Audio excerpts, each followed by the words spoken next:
Welcome to the Real Estate Strategies Podcast, a place for conversations that matter in order to obtain infinite wealth.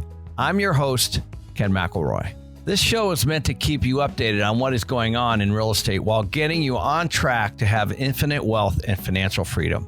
This episode, as well as all the others, can be downloaded on Spotify, Apple Podcasts, and various other platforms so that you're able to listen on the go. To get my weekly newsletter where we keep these conversations going and explore the trending topics in real estate today, please go to www.kenmcelroy.com/news. Let's dive into today's episode. Hey everybody, welcome to Real Estate Strategies. Today on our show, I have my good friend, Cody Bjugan. Cody, how are you, man? Good. How are you, brother? Good. So Cody owns Allied Development, which is a raw land development company. And I know a lot of you guys don't think a lot about raw land, but I want you to think about this. Everything starts with raw land. Every single thing. Single family, multifamily, commercial. So a lot of you guys focus on obviously buying existing properties. Somebody prior to you actually develop that land into what you're actually buying. So I'm really excited to have you on, Cody. I know a lot of people are interested in land development, and I know you exclusively work in these off-market deals. And so those of you that are a little bit interested in this, because it's a big market, if you can get deals, you can get raw land set up for people, you can make a lot of money. And Cody's had a career doing that. So Cody, let's just jump right in here. I know a lot of people are just getting starting in real estate and they don't think of raw land because there's so much focus on cash flow and passive income. And I'm a big passive income guy.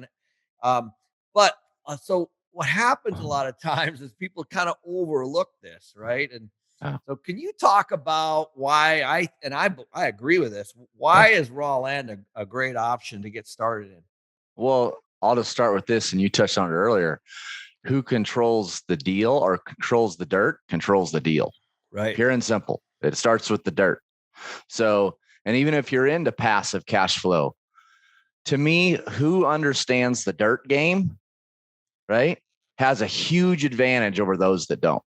And I don't care if it's doing passive cash flow deals, right? Your multifamilies, your new projects, right, that you're going to build and keep. Where do they start? They start with the dirt. So, whether you're looking to create, substantial ordinary income paydays or whether you're looking to create a cash flow model, knowing the dirt gives you a huge advantage because the reality is dirt is a niche. Even though I don't think it should be, I'm thankful it is because it's the space I operate in. Yeah. But it's a niche, but it gives you a huge advantage because majority, I don't have percentages. Let's say 95% of guys that play in real estate know nothing about how raw land deals work in the development world and how to take those through the political approval process and get a project approved that then you can build, right? So it's just a huge advantage. It is. And so for those of you, I know we talk a lot about cash flow and passive income, and you gotta obviously be focused on that. But there are ways to take raw dirt and turn it into cash flow. And we're going to certainly get into that a little bit later. So Cody, let's jump right in. Your company, Allied, you work exclusively with off-market deals. And I know we were having dinner not long ago, and like you're doing deals all over the country. And so this is not a small local company. I know you started that way. Yeah. Can you talk about, you've been in the business, almost 30 years now, right? Yeah. A little over 20 years. Yeah. Yeah. So 20 years. Okay. So obviously, you know your way around this business, and we do a lot of land development. So that's why I was excited to have you on, because I think people don't realize when I'm looking for multifamily deals, as an example, if I tie up a piece of land, I might not be able to build on it for a year and a half, 2 years. So being able to buy a multifamily piece of land tomorrow is a massive advantage for me because you have market risk and all those kinds of things. So guys, this is a real way to make some really good money and solve a lot of development problems. So how do you find all these off-market deals? I mean, because that's kind of the $1 million question. Everybody's like, how does he do it? Because I was talking to you the other day, and you're like buying a golf course. Yeah. I won't say where, but yeah. I'm like, man, like how do you find it? Because you buy a golf course, that's a lot of land, and it's in the middle of a big ass growing city. Yeah. And this is stuff, guys, that goes like under the radar. So it's pretty cool. So how do you find these off-market deals? That is the magic question, right? Because on market, here's the reality. Everybody's kicking each other's teeth in on market deals. And because of these artificially low interest rates, cap rates right now are insane on market deals.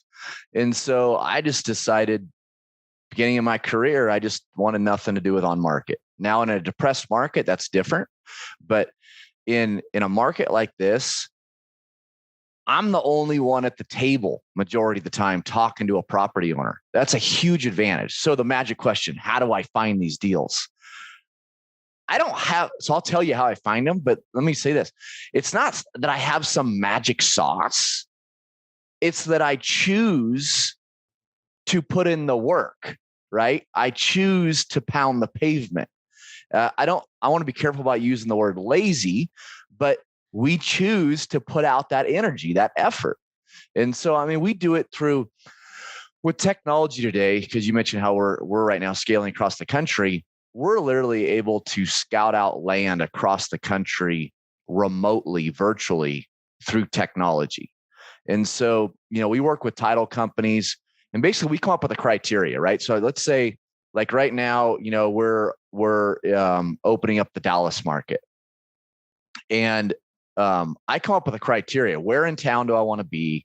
What size piece is it I'm looking for? What is the use of the type of property I'm looking for? Multifamily, single family, retail, storage. I don't care what it is. This process is 95% the same, no matter what the asset class is. That's the beautiful part about it. So we come up with our criteria, right? And then through different databases, and actually mainly through our title company relationships, we provide them that criteria, and they kick us out a list of all the properties that meet that criteria. And then through other, softwares, we then go and get the phone number, all the contact information, because a lot of times title companies can't get that information. And we take all that, we load it up into our CRM, our database. Our mailers go out, our direct mails, and then we just start pounding the phones. And I think one right there, we've already surpassed most of the industry, because no one's willing to put in that work, right? But then I think really what's allowed us to be successful is our follow through and follow up. Like, I'm a big believer in the money is made in your follow through, right? In your follow up. So, I mean, there's really nothing magical to what I just communicated, but the reality is the majority of the people won't do it, right? Where the magic sauce really lies is knowing what the hell we're doing, meaning we understand how to evaluate these deals, right? How to underwrite them, how to price them, how to structure them. We understand how the political approval process works to get these deals approved. And that's where really we surpass most of people in real estate, because they don't have that education. It's not taught anywhere. And that's what, gets me. So I'm actually wearing one of the shirts. That's what gets me excited about VestRight, my online educational company, because we're teaching exactly what we do. And that's where the magic happens. Yeah, I agree. And so, hey, we're going to take a quick break, because obviously we got some commercials coming in here, but I want to make sure that you guys listen when we get back, because now we're going to talk about, when you find it, how do you create massive value for someone else and yourself? So after the break. I wanted to let you know about a course that has the power to transform your financial future, and that's my Real Estate Investing Master Course. This is your opportunity to learn from my years of experience, including my successes and setbacks, all in one course that you can take at your own pace. It will give you the tools and the knowledge to help you achieve long-term success. The price of the Master Course is about to go up, so don't delay. Go to kenmcelroy.com to start your real estate education with me today. Okay, so Cody, so now you've gone through the title companies, you've gone through your database. Obviously, you're pounding the pavement. You get a phone call from somebody, and it's a big piece of land. And I've seen some of the stuff that you're doing. Yeah. Sometimes, these are, by the way, these are big pieces, right? Like 10, 40, 50, 100 acre pieces, Yeah. right? Yep. Yeah. Yeah. Yeah. Yeah. Yeah. So it comes in, the lead comes in, right? Yep. So whether we're able to reach them by phone or they call us through our mailer. I mean, I'm at a point now where I have a staff, right? So we have underwriters, we have planners, so on and so forth, but we weren't always that way. I was a one-man show. And so once the piece comes in, I mean, the first thing we're doing is we're looking at, it's a whole checklist of things we look at, but just to summarize, we're looking at things like, where are the public utilities, right? Are utilities to the property, water, sewer, storm, so on and so forth. Are we, what's the topography of the land, right? Because flat pieces cost less to develop than steep pieces, right? We're looking at all your storm drains and your sanitary sewer, can it gravity flow to the main lines that are in the roads? And Right? guys, I before we jump across this, what you consider to be a small thing, these are big things. Like from a developer standpoint, this could be millions of dollars, and I'm not exaggerating. Oh, yeah. If you have to take a sewer line or utilities across other people's properties, excuse me, or across a road or along a road or down and cut through, all of a sudden these things become very, very, very expensive. So these are small things, but they're big things, right, Cody? They're huge. Yeah. Like we call it on-site and off-site improvements, right? So anything that's off-site, meaning not on our property, as far as costs, those are above and beyond the norm for us. So we look at those very specifically. And don't get me wrong, we do deals all the time that I have substantial off-site costs, but I just got to make sure I'm aware of them so that they're put into my performer, right? My evaluation, my underwriting. Obviously we're looking at the zoning of the property, right? Either it's currently zoned for development. Now, make a note here. Just because it's currently zoned for development doesn't mean you can just go develop it. Right. There's still a process you got to go through. A big process. Yes. So other pieces we're buying, they aren't currently zoned, but we know what the designation is for that area as far as what was a part of the concept plan for that area. And so we'll go through the annexation and zoning process. So before we jump off of that, let's explain what that means. So what happens, guys, sometimes let's say you find a piece of farmland and it's zoned ag or agriculture. Usually you have low taxes and all that kind of stuff. So you might be across the street from a shopping center, literally. And so all of a sudden you have to now get that zoned from ag to, let's say, commercial.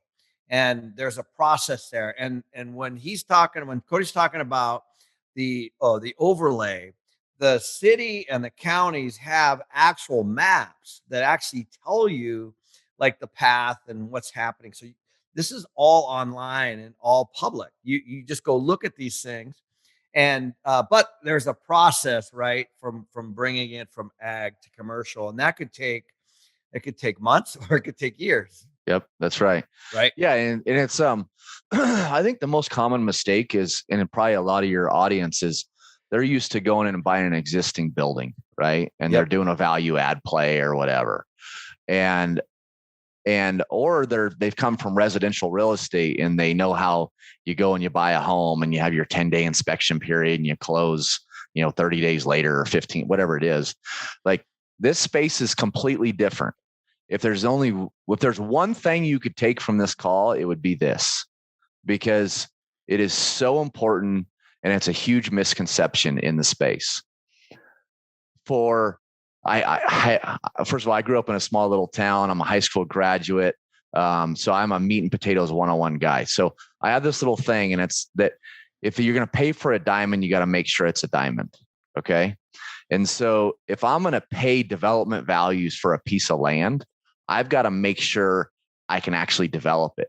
Just because it's zoned and just because it's got utilities doesn't mean you can just go develop it. There is a process you got to go through, and you should mark my words, or hear me closely here. You should never pay development values for land until the development is actually approved. Right. What I mean by that is do not close on that property until it's approved for development, for your development. Because just because it's zoned doesn't mean you're necessarily going to get your project approved. So for us, our average deal from the time we ink a contract to the time we close is anywhere from a year to a little over 2 years, depending on how brutal the process is. And so that is a key element. And for those that maybe don't want to do the horizontal development or the vertical development, as far as where they can make substantial paydays, you touched on earlier, this is where the substantial paydays come into play. Yeah. Let me explain real quick before you jump over that, because so let me explain what happens, guys. So Cody finds a piece of farmland. Then he has to get a new designation on it, let's say for multifamily. At that point, he's not even talking to me because he's trying to get it worth something. Because right now it's farmland. It's worth a lot less than it is if it's sold multifamily. But even then, he gets the multifamily designation on there. I don't actually know how many units I can put on there because the city basically, or the county basically tells me how many. You go there and they might have flood issues and they might have setbacks and they might have height restrictions and they might have all these things that say, that piece of land, Cody, that it's zoned for 300 units. The county is only going to allow 200. Those are real conversations, guys. So can you imagine that you could buy something that's zoned for, let's say, 300 units after Cody gets it to that point, and then you're trying to get it through the city or the county, and they say, sorry, 200 units. So now you've basically got a third less units that you can actually build on there. Therefore, you've overpaid for the land. And so that's what Cody's trying to say here is you want to make sure that you completely understand what's approved and what the city will allow, not what they say, because trust me, that's been a problem too. So, things can move a lot. You got fire involved. You got all kinds of ADA issues, which is American Disability Act. You got setbacks. You've got flood issues, and you've got all kinds of things that happen when a property, it goes from raw to developed. And can significantly reduce your density, right, Cody? Yeah. And you even have design elements, like you mentioned multifamily. So part of our land use application or design review application for multifamily is we got to provide the design elements or the elevations for the vertical construction. And it might be that what you think you're going to go in there and put, you're going to put in 3-story garden style with exterior stairs, and they won't allow it because of the design standards in that area of town. So there's just a lot of things you got to make sure you check all the boxes. And that's why I suggest never closing on these deals without all approvals in place. Yeah. And there's one more thing that we're going to talk about in a second here. I think that this is really, really, really important. And that is, when you guys buy a piece of land, you oftentimes have neighbors. And sometimes those are actually neighborhoods. So, so there's a whole process that we're going to talk about that we're not even talking about the political process, although this can be political. Yeah, sure can. But I'll give you a great example.